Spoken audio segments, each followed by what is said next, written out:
So mga par, wala pa nga po isang araw matapos natin sabihin na ang paparating na exhibition fight na Mayweather Jr. kalaban si Mike Tyson at ang ating pambansang kamao Manny Pacquiao sa exhibition fight nito kontra kay Ruslan.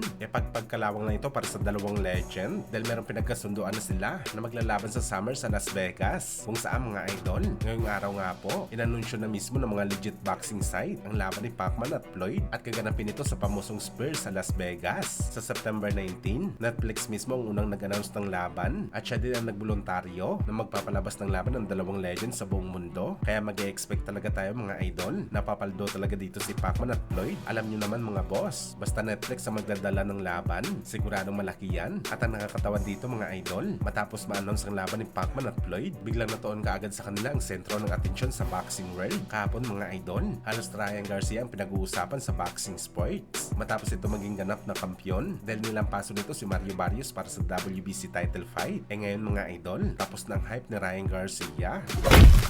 Pero samantala speaking kay Ryan Garcia at Mario Barrios mga idol, sa malalim naman po na akusasyon ng binitawan ng legendary boxer na si Timothy Bradley sa head trainer ni Mario Barrios na si Joe Goosen na siya naman dati ang head coach ni Ryan Garcia sa laban nito kay Tank Davis. Ano yan ni Bradley mga idol? Pinagmukhang tanga daw ni Joe Goosen si Mario Barrios sa laban nito kay Ryan Garcia. Magkano ba daw ang binayad ng kampo ni Ryan Garcia kay Joe Goosen para ilaglag ang kanyang alaga ni si Mario Barrios? Halata daw kasi mga idol na walang ginawa si Joe Goosen sa laban na to. Walang adjustment at walang magandang sinabi kay Mario Barrios para pahirapan man lang si Ryan Garcia. Ang tanging sinabi lang daw ni Joe Goosen kay Barrios ang atakihin si Ryan Garcia. Anong klaseng coaching daw yun mga idol? Parang pinapanalo daw ni Joe Goosen si Ryan Garcia sa laban na to. Dagdag pa ni Bradley, malaki daw ang respeto nito kay Joe Goosen dahil isa daw ito sa mga OG na trainer sa boxing sports. Ilang dekada na daw ito sa boxing pero ngayon niya lang daw ito nakita na walang ginawa sa kanyang alaga para manalo. Kaya hindi daw alam ni Bradley mga idol kung magkano binayad sa kanya ng kampo ni Ryan para ipatalo ang laban kay Barrios. How much did they pay you, Goosen?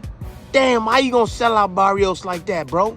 Barrio got boxing skills. You made this motherfucker look one-dimensional.